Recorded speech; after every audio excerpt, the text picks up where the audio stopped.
All right, what's up, guys? Welcome back to the Mind Body Mushroom. Today, I have a special solo cast that I wanted to record for you guys.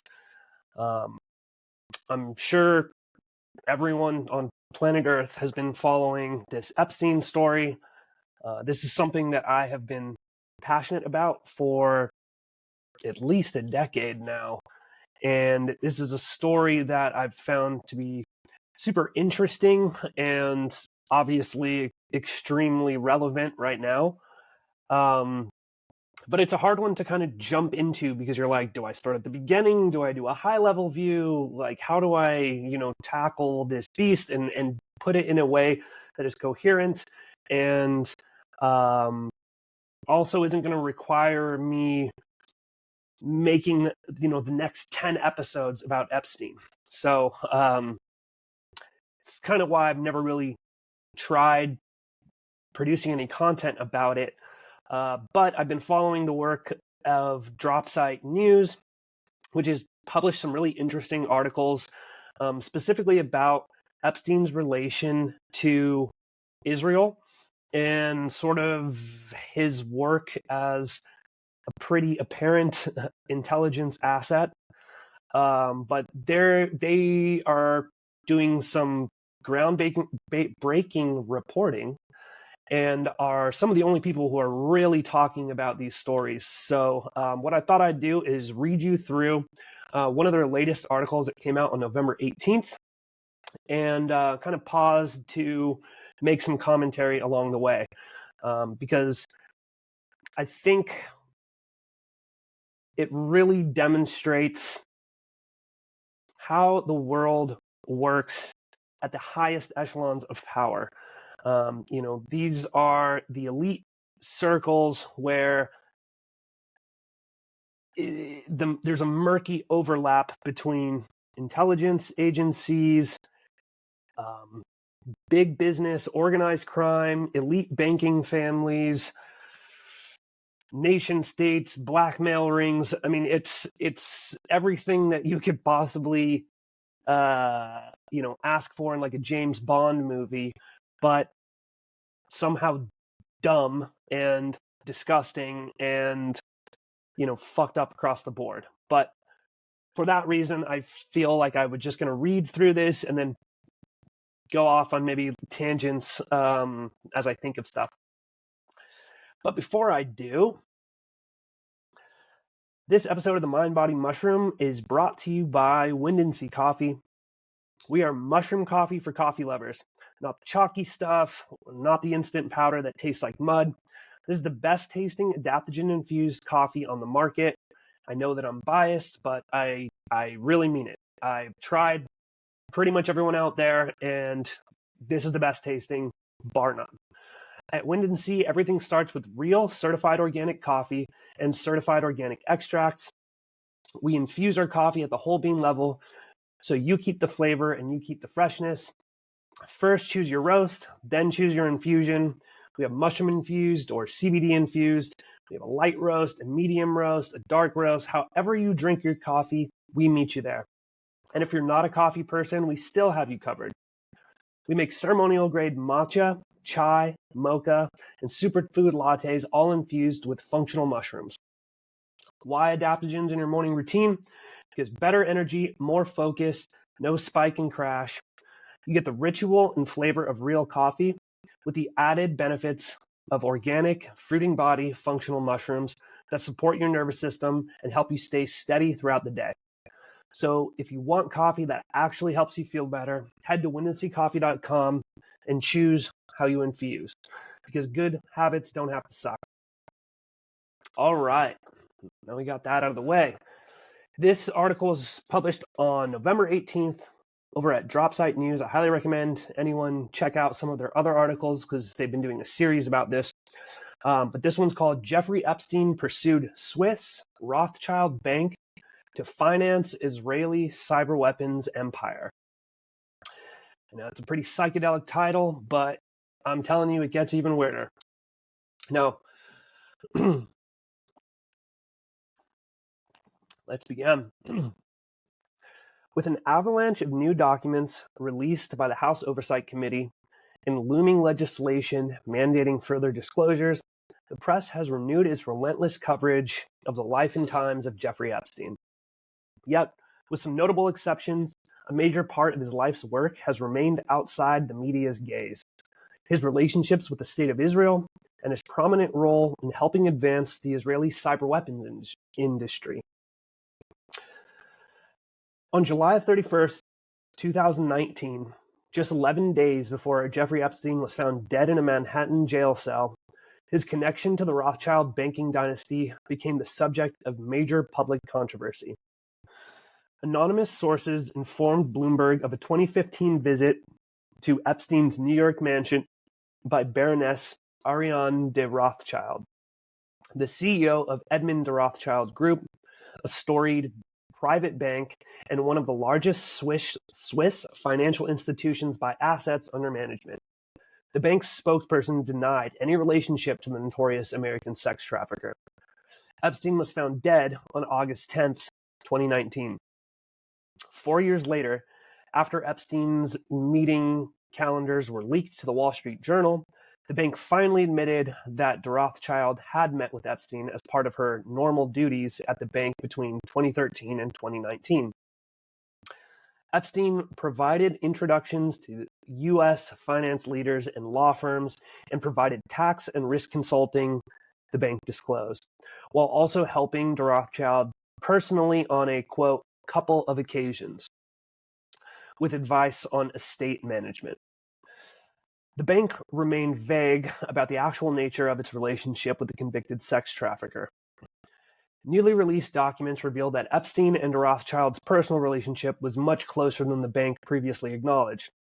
According to emails released by the U.S. House Oversight Committee on November 12th, Epstein planned to see a Broadway play with Rothschild in January 2014 and scheduled a private trip with her to Montreal that September. A second set of documents, the leaked inbox of former Israeli Defense Minister Ehud Barak, hacked by Handala and uploaded by nonprofit whistleblower Distributed Denial of Secrets, sheds light on Epstein's effort to leverage his personal friendship with de Rothschild to raise funds for the development of Israeli cyber weapons. After Barak's retirement in government in 2013, he recruited Pavel Gurvich, a graduate of the Israeli Defense Forces' secretive Unit 8100 technology group, to source cyber weapons startups from the Israeli intelligence community. Gurvich did not respond to requests for comment. Now, the secretive Unit 8100 is the equivalent of Israelis like NSA. So it's a very elite cyber security arm of the Israeli government. Now, private communications between Barak and Gurvich showed discussions about a wide range of cyber weapon concepts drawn from the Israeli military research. Inspired in part by the astonishing scope of U.S. global surveillance apparatus revealed by NSA whistleblower Edward Snowden in 2013. Epstein pushed forward a plan to finance Israeli offensive cyber startups with a hope of winning de Rothschild's support. Epstein often played the role of middleman, handing off messages between the banker and the former prime minister. In one note, Epstein passed along a tantalizing offer from de Rothschild to Barak. If Ehud wants to make serious money, he'll have to build a relationship with me. Take time so that we can truly understand one another. End quote. Barak asked for advice, deferring to Epstein's supposed expertise on women. Quote, I'm ready, end quote. He wrote, quote, but I need your advice regarding how, in all caps, parentheses, ladies is your forte, end quote. Neither Barak nor de Rothschild responded to requests for comment from DropSite News. The Handala hacking team is suspected of having links to Iran, but DropSite has been able to verify the authenticity of a number of private details in the Barak email database. Many of Epstein's emails have also been verified via the House disclosures. It's not clear whether the Rothschilds' bank ultimately participated directly in Epstein and Barak's cyber weapons efforts, but in October 2015, de Rothschild negotiated a $25 million contract with Epstein's Southern Trust Company, the same entity Epstein used to fund Barak's intelligence-linked security startup, Reporty Homeland Security, which is now known as Carbine 911, which is a crazy company doing really fucked up stuff, but that's a different tangent. According to a proposal reviewed by the Wall Street Journal, the multi-million-dollar contract was for, quote, risk analysis and the application and use of certain algorithms, end quote. House disclosures showed that Epstein and de Rothschild remained close in the years before Epstein's death.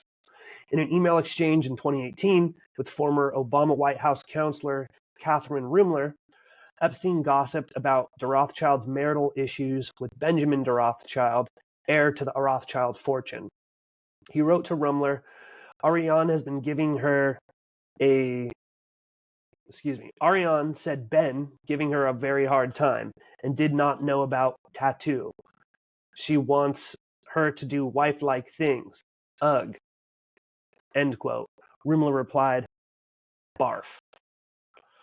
Also, all of these emails, like there's the punctuation sucks, which is normal, I suppose. Like people don't usually use punctuation, but the grammar and just like the way that they speak to each other, it's insane how lowbrow these bougie elites actually are, like behind closed doors. Like these people are so uncouth in how they speak and communicate.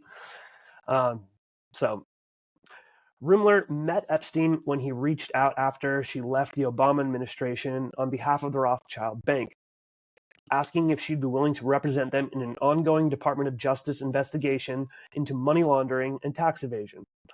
Ruemmler accepted and helped negotiate a non-prosecution agreement. So Obama's former White House legal counsel, Kathy Ruemmler, was helping defend Epstein for an investigation into money laundering and tax evasion that the Department of Justice was doing, and help negotiate a non-prosecution agreement. So essentially saying like that we're not going to prosecute Epstein for these crimes. So that's what she was doing. And it just kind of shows that like it goes beyond politics, and it's on both sides of the aisle. You know, you have Obama's attorney basically helping Epstein, but he's best friends with Trump. You know, there's at these really high levels, it's not about left versus right. Like that is how they keep us, the unwashed masses, fighting with each other and essentially cheering for our tribal football teams when behind closed doors they're all friends, they're all going to the same parties, they're all engaging in business with each other, communicating. So it's like pro wrestling for the dumb unwashed masses so that we keep fighting and stay distracted while they do these corrupt business deals, as you'll see in some of what's uncovered down below. Now, Barak and Epstein frequently discussed regulatory issues facing their Swiss bank partners, as Epstein scouted opportunities to finance Barak's cybersecurity enterprise. The email datasets, which are mostly clustered between 2012 to 2016, show Barak and Epstein working on on a partnership between Ariane de Rothschild and Boris Collardi, then CEO of Swiss bank Julius Baer. Edmund de Rothschild Group and Julius Baer were both implicated in major tax evasion and money laundering investigations during that same period of time. The communications do not reflect Epstein or Barak's involvement with the bank's responses to the investigations. Now, early in 2013, while Ehud Barak was entering the final months of his term as Israel's Minister of Defense, He was being privately courted by international private banks in Davos, Switzerland. Davos, what else happens there? Who sought to use his political connections to attract ultra-wealthy individuals as new clients. In March 2013, soon after he resigned from the defense ministry, Barak received a, quote, rainmaker agreement from Boris Collardi, then CEO of Julius Baer Group, a Swiss private bank based in Zurich. The agreement offered Barak over $750,000 for a one-year retainer, while naming him as a strategic advisor, offering geopolitical advice to bank leadership. In his pitch to Julius Baer, so the bank, he recommended the bank seek out new sources for capital in uncharted waters, proposing in an email, quote, Russian, probably Chinese as well as Jewish, non-US, capital as new major sources for capital, end quote. Simultaneously, Barak signed a $1 million contract with Renova Group, a Russian conglomerate. So essentially, this guy is working, as the defense minister in Israel. As soon as he gets out, it's Swiss banks and Russian oligarchs and Chinese, venture funds. Like, this is the revolving door, and this is not just an Israel problem. This is exactly what happens in the U.S. These CIA director, NSA director, people that work in government at these really high levels, they just kind of rotate into the private industry and then leverage their contacts within government to get these massive commissions for themselves. So that is sort of the corruption that isn't even really illegal. This is just sort of like known. This is how things work. But so he was leveraging his relationships with the Israeli government and Israeli military technology to these wealthy individuals kind of all across the world. 3 days after the press release about Barak's hiring was published that July, Olivier Colomb, senior advisor to Benjamin de Rothschild's famous Edmond de Rothschild Bank, sent an email to Barak's close associate, Jeffrey Epstein. Quote, I hear that Ehud Barak has decided to work for Julius Baer, Colomb wrote. Too bad. We may have been able to offer him something. Too late, quote, end quote. Epstein forwarded the message to Barak, who replied, quote, not a surprise to you, I believe. Let's talk about it later, end quote. Epstein enjoyed a close personal relationship with Ariane de Rothschild, the then vice chairman, now CEO, of the Edmond de Rothschild Group. Ariane Lagner had married into the French branch of the Rothschilds dynasty in 1999, and after her husband's death in 2021, she became the first person without Rothschild's paternity to run the family-owned banking institution. Barak, however, was not a big fan of de Rothschild. He sent Epstein an article on Edmond de Rothschild's $300 million investment fund for Africa, in which Ariane explained that the bank hoped to invest in a booming consumer economy, not endless war for resources. Quote, Africa will be the equivalent of China. What is of interest to me is that it is not led anymore by minds and energy, but that banks and insurance companies are developing, end quote, she said.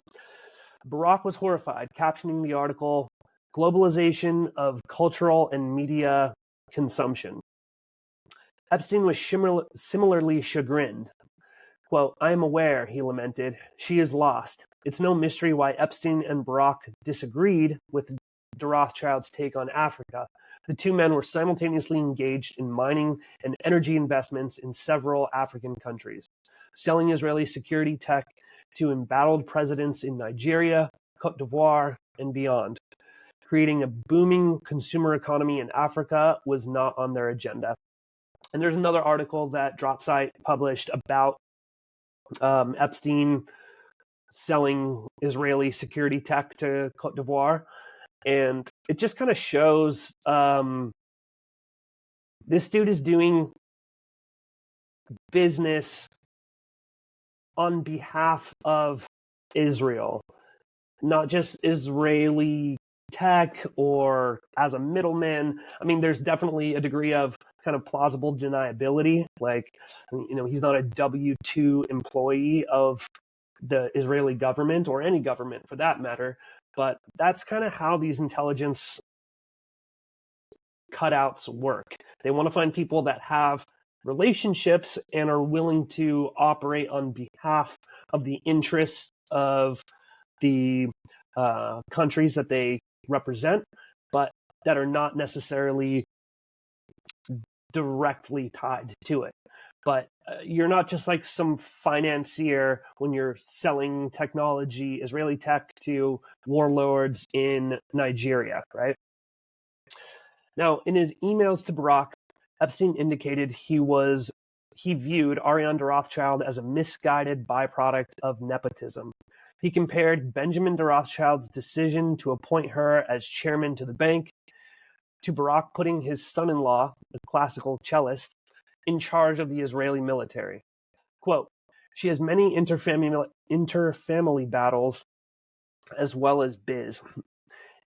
It would have been like you making Ehud the defense minister because he was family." Whatever misgivings Epstein had about Rothschild, it didn't impede his desire to leverage her resources for grander ambitions.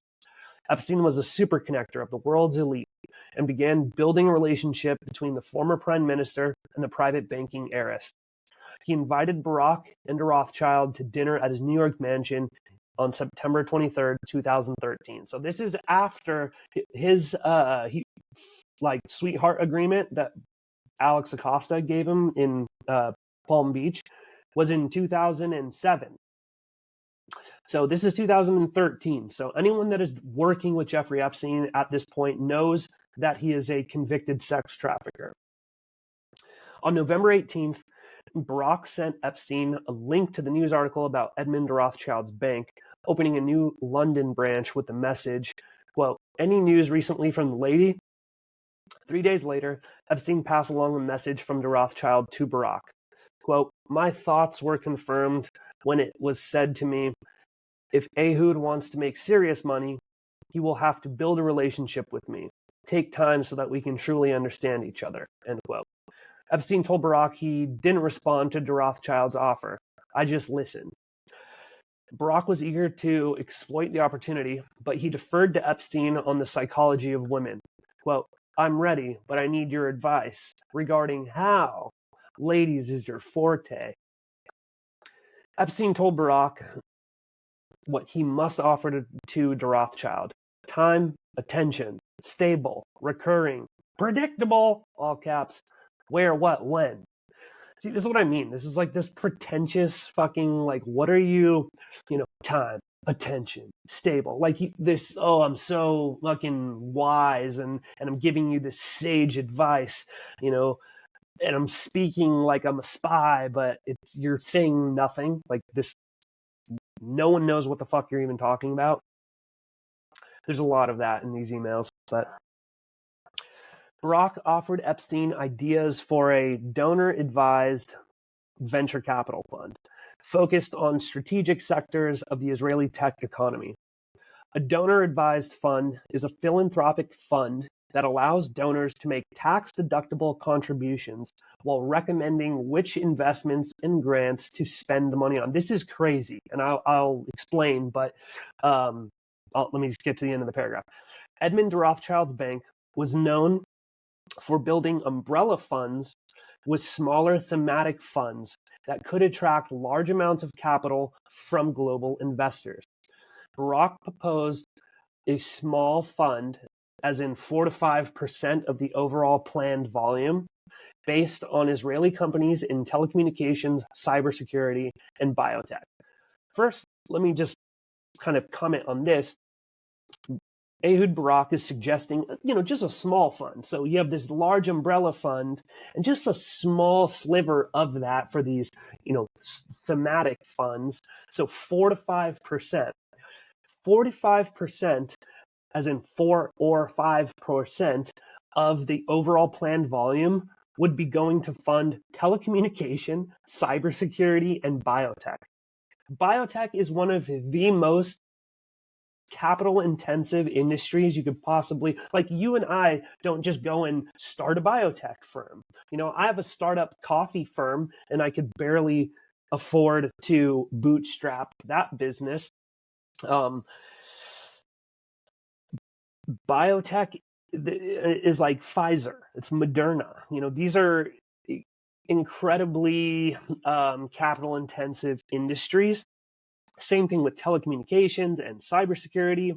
And so that just gives you some perspective on how large these funds we're talking about. If 4% of it can fund a biotech startup, multiple biotech startups, we're talking about hundreds of millions, probably tens of billions of dollars. These are massive, massive funds. Now, what I mentioned earlier, which is kind of crazy, is I had never heard of these. They're called donor-advised VC funds.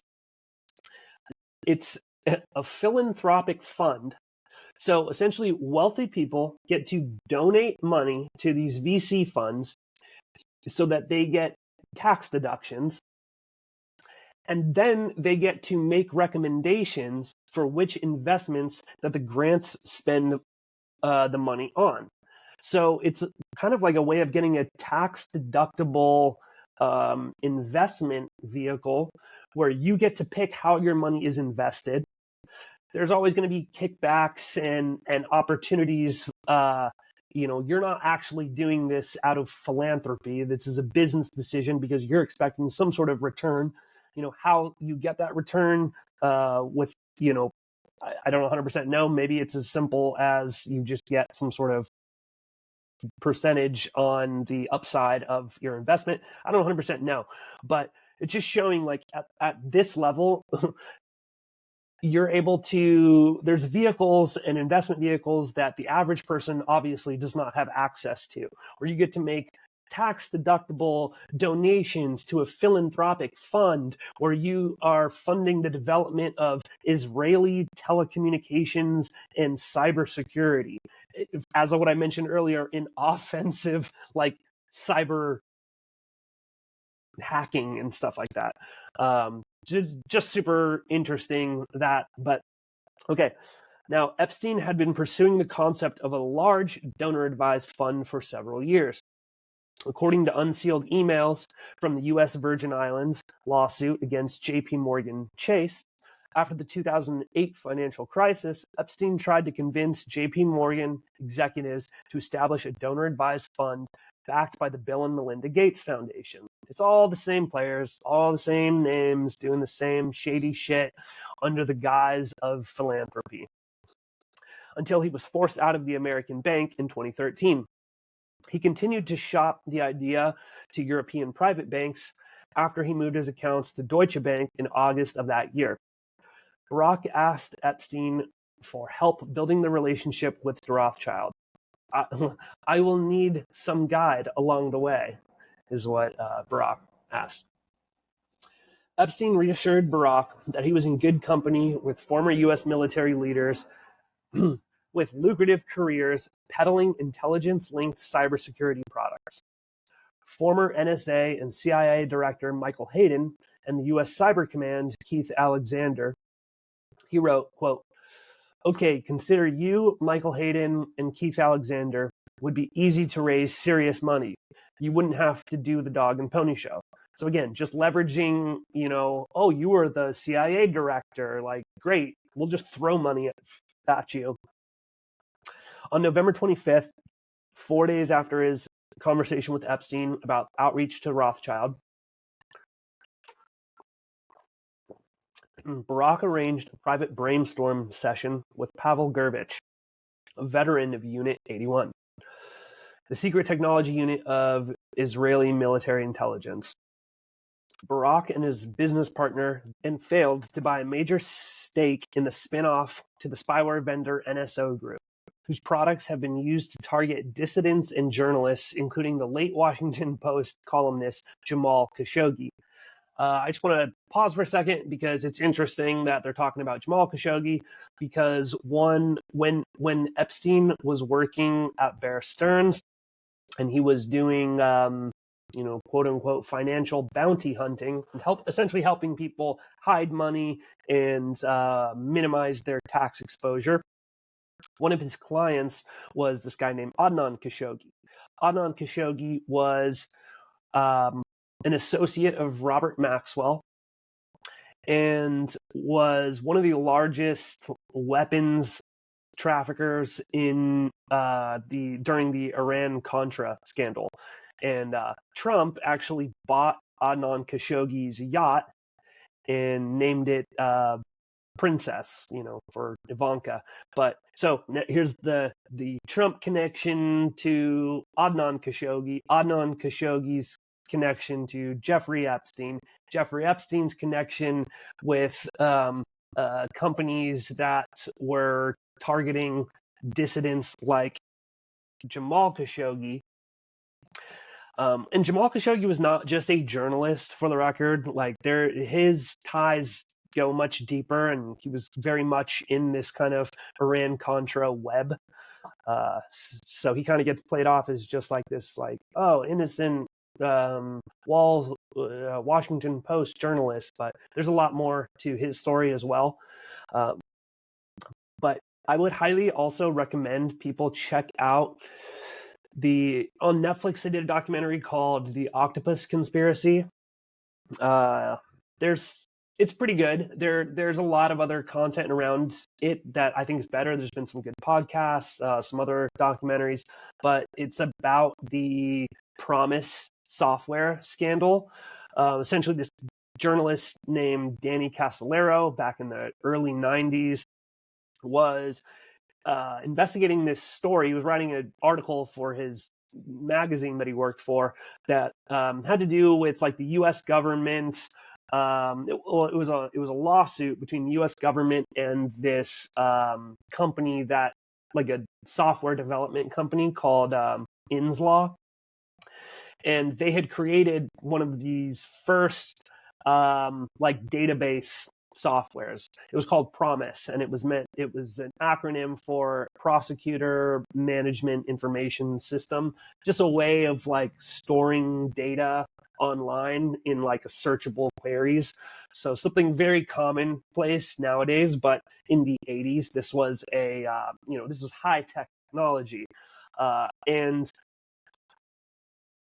the Promise software kind of was stolen from this U.S. software firm that had made it by the U.S. government. They had installed a back door so they could access what the people who were using the software, you could see like what were they storing, what were they searching for, what were they doing. And this Promise software got sold all around the world. Robert Maxwell had sold the software to the Soviet Union on behalf of Israel. And Israel also had a backdoor into it. So, I mean, people were spying on everybody. We were spying on our allies. We were spying on our enemies. But it just kind of goes to show, well, and the reason this Danny Casolaro, that was where he started. He started investigating this like lawsuit, and he just kind of kept piecing all these different components together into what he dubbed as the octopus, because he was seeing that there's all these different tendrils in this network of shady people and power brokers that were, it was an overlap of, like I mentioned at the top of this episode, organized crime, offshore banks, intelligence agencies, and drug trafficking, human trafficking, blackmail, sex trafficking, all the same. Every undesirable act was touched by this network. And as he was getting close to publishing something about this octopus conspiracy, Danny Casolaro ends up murdered in a bathtub, or suicided, really. And it was just one of these things where everything kind of got brushed under the rug, and only until much later, when people started really investigating, what was going on, did they become clear, like, oh yeah, this dude was probably unalived by the people involved in some way because he was getting close to the truth. But it just shows how weapons and technology transfers have been at the heart of high espionage and big business for decades. Let's see. Okay, Barak and Fagel were infatuated with the offensive hacking tools. Right. Here we go.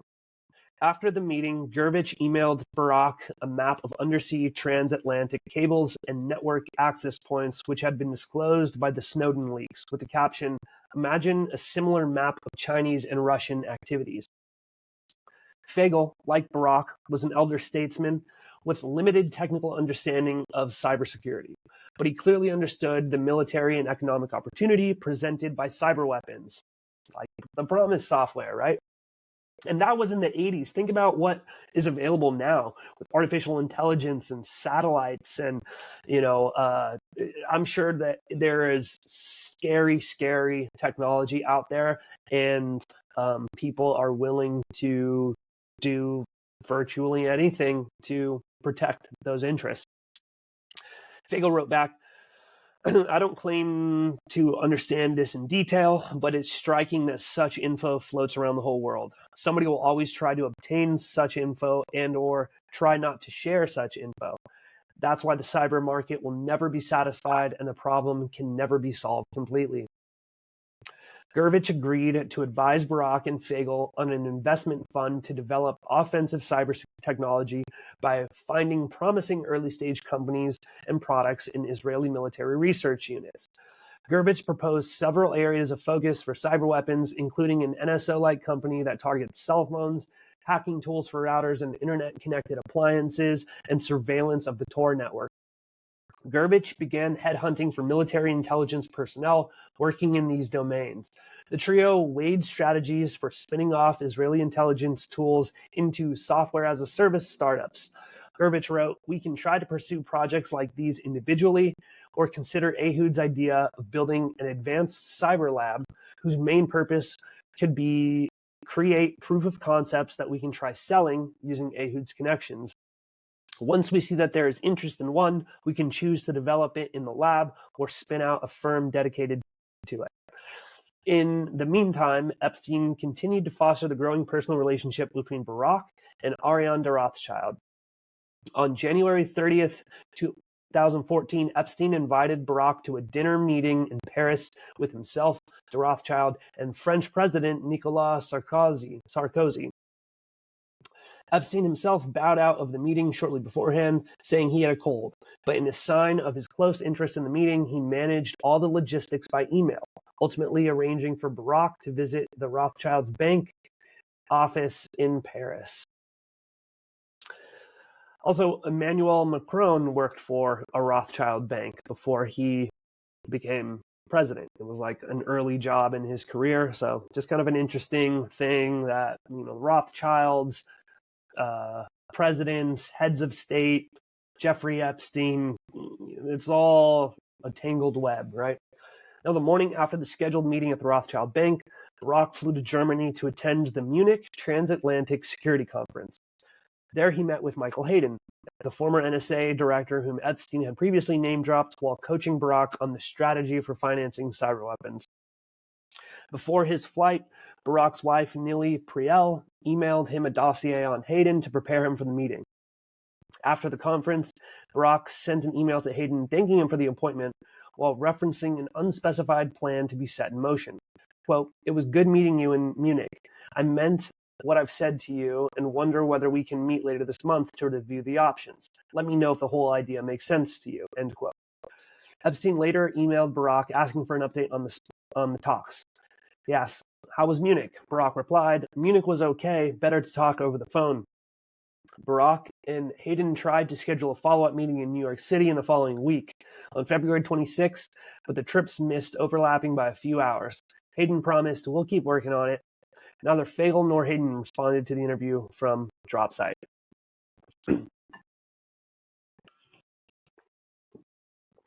Now, While plans for the donor-advised funds incubated, Epstein found more opportunities to bring de Rothschild and Barak together under the banner of philanthropy and Israeli national security policy.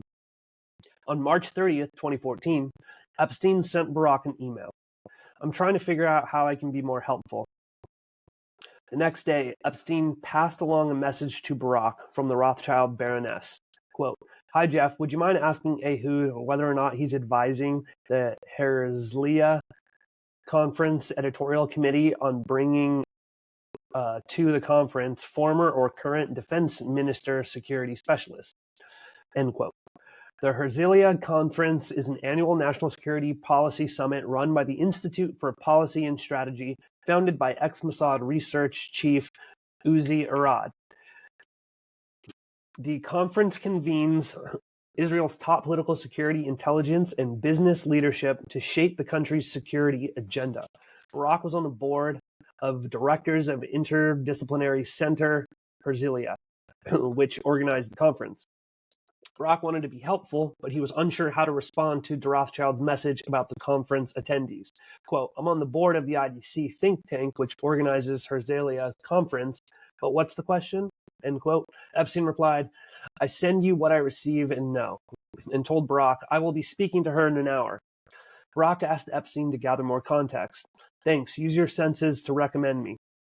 The next day, Barak shared the conference speaker list with Epstein to deliver to Rothschild, with note, "Please don't use this material with others."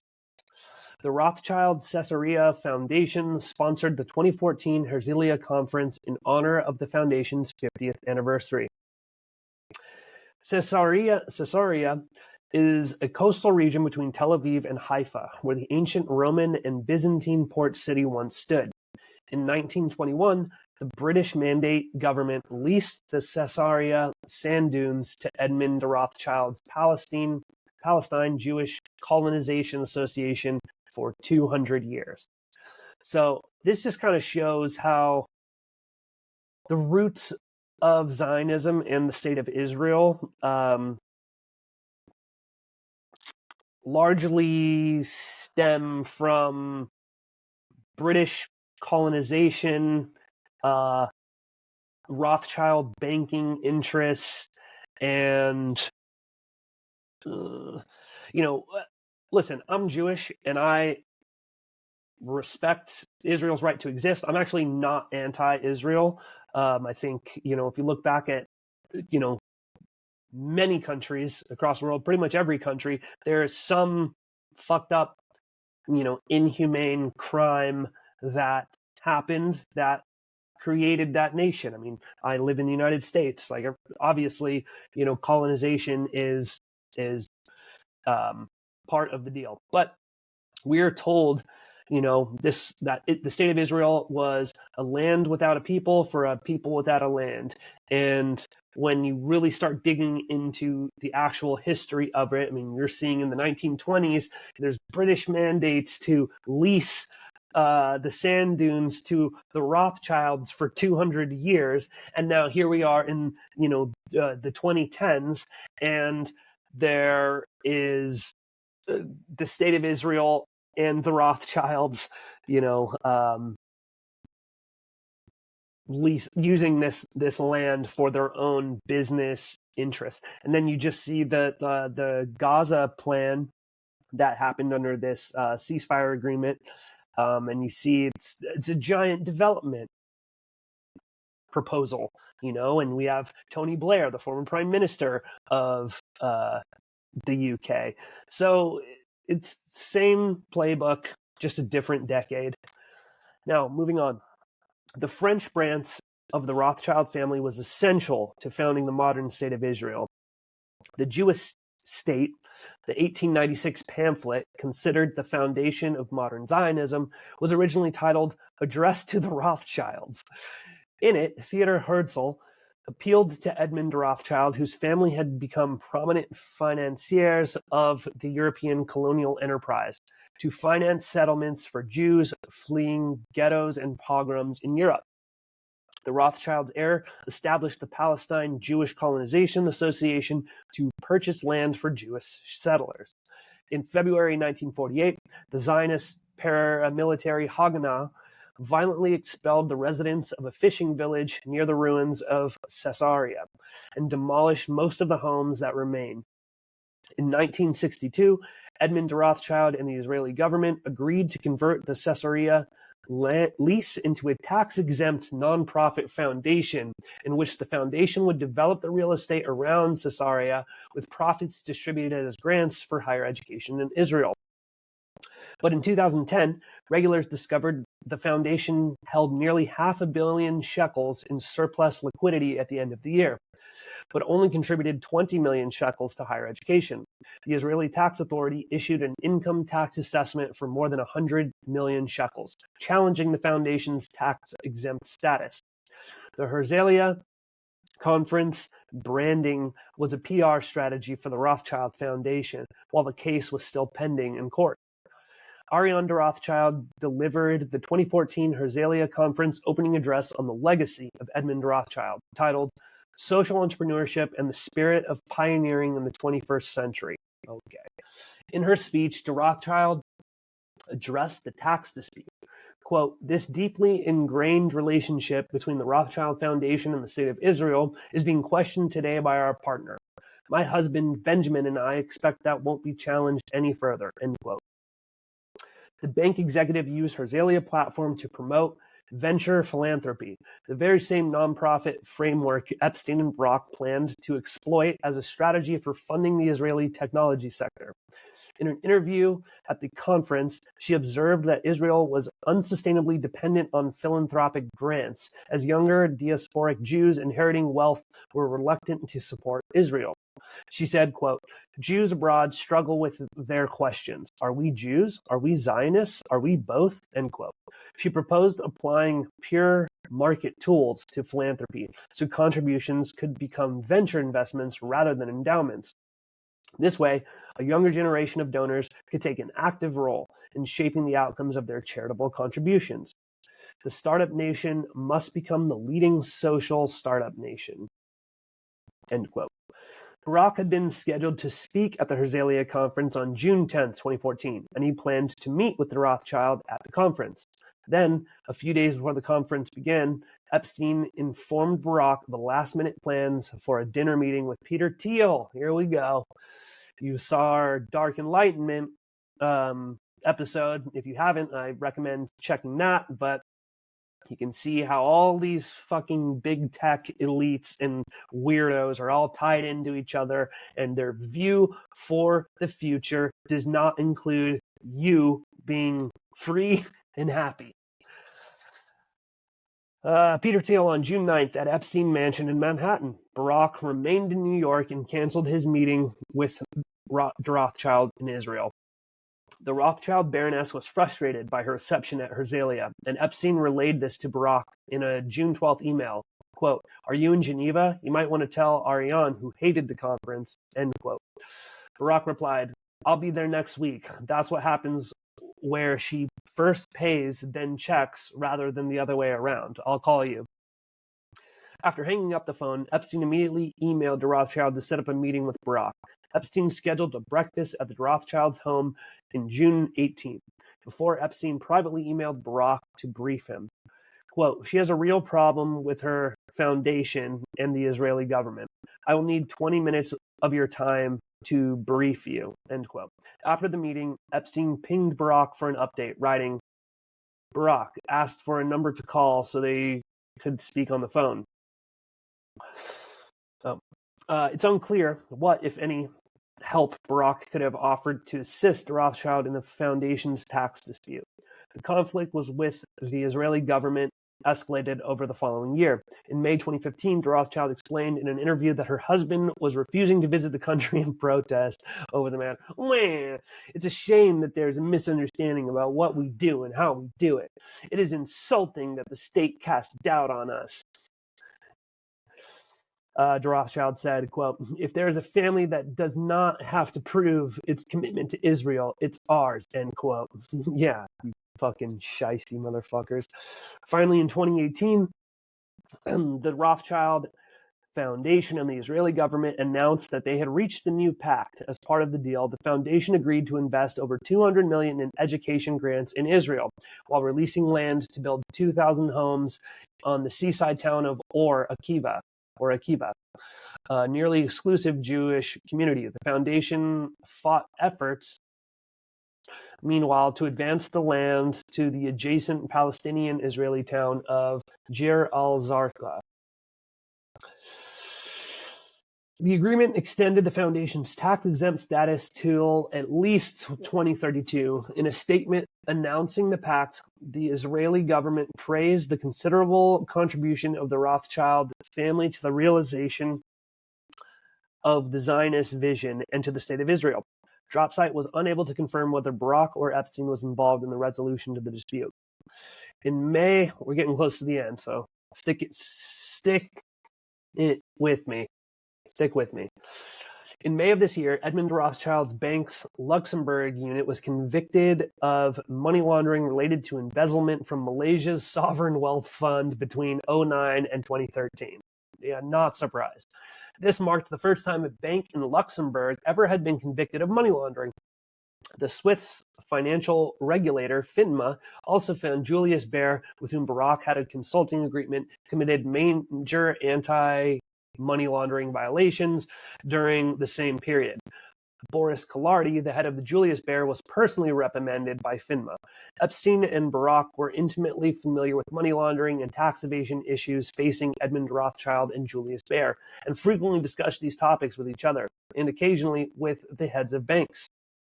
In December 2015, Ehud Rothschild's bank entered its non-prosecution agreement under the Department of Justice Swiss bank program. The bank paid $45 million and admitted they had aided U.S. clients in concealing undeclared accounts with multiple billions of dollars of assets. 1 month later, on January 1st, 2016, Barak sent a congratulatory email to Kollardi on Julius Baer's settlement on a separate DOJ tax evasion case in which the bank was accused of helping U.S. clients hide $600 million in undeclared Swiss accounts. The bank paid back nearly the full amount to the U.S. government. Barak wrote Kollardi in an enthusiastic note. "That's really great." Epstein sent Barak a copy of the Justice Department's civil forfeiture demand, requiring Julius Baer to surrender $220 million. Kollardi did not respond for comment. In April 2016, the same month as the Panama Papers leaks, the conversations between Epstein and Barak in the former Israeli prime minister's inbox came to a halt. One of the very last conversations between the two men concerned a discreet meeting between Rothschild and Kollardi. On April 27th, Barak emailed Epstein about weekend schedules. Epstein replied, quote, "She said she would call me after the general meeting." 2 days later, on April 29th, Barak wrote Epstein, quote, "I met Boris Kollardi today in Monaco. He is ready. Assured discreetness. Any news from Ariane de Rothschild?" Ehud Barak's hacked email inbox contains no further emails between Barak and Epstein, but the latest document set released by the U.S. House Oversight Committee in early November shows that Epstein and Barak's secret plan for Kollardi and Rothschild was still progressing 1 year later. On April 30th, 2017, Barak shared a cryptic email with Epstein. In an email thread discussing the New York Times review of the Broadway play Oslo, about Norwegian diplomat Terje Rode-Larsen, a close friend of Epstein's, who played a part in the 1990s peace process between Israel and the Palestine Liberation Organization. About, quote, "about time for our actions to turn into theater and movie pieces," end quote. Barak wrote, "Shall we talk? Any news from Boris Kollardi or Ariane de Rothschild?" Epstein wrote back, "Both have the flu." Barak replied, "High stress." All right, well, I guess that's the end of the article, but I hope this really illustrates just how deep the ties between Epstein and Israel are, and how much bigger this story is, besides pedophilia and sex trafficking, which without a doubt are probably some of the worst aspects of it. Actually, for all I know, it could go much worse than that. There could be freaking human hunting parties and murder, and it could be much worse. But in terms of like what we pretty much know about the Epstein story, the sex trafficking is salacious and it's horrible. It is one of the worst crimes I think you can commit, is defiling the innocence of a child. But in terms of impact, this story is much larger than sex crimes. This has to do with surveillance tech, cyber tech, espionage, banking, money laundering, sex trafficking. Well, yeah, I just said that, but it's all the financial crimes that are around it that I think have almost broader implications than the fact that all of these fucking weirdos at the very top they cannot figure out how to communicate with women, and so they have to like import them and use their wealth and influence to buy gratification because they're just that big of losers. Anyway, maybe I'll do a couple episodes in the future as things come up that I find to be interesting or relevant, but I just wanted to get something out there because there's a lot of stuff going around about Epstein right now. But yeah, hope you guys enjoyed it. This has been the Mind Body Mushroom. I'm Jordan Ryan, and stay classy.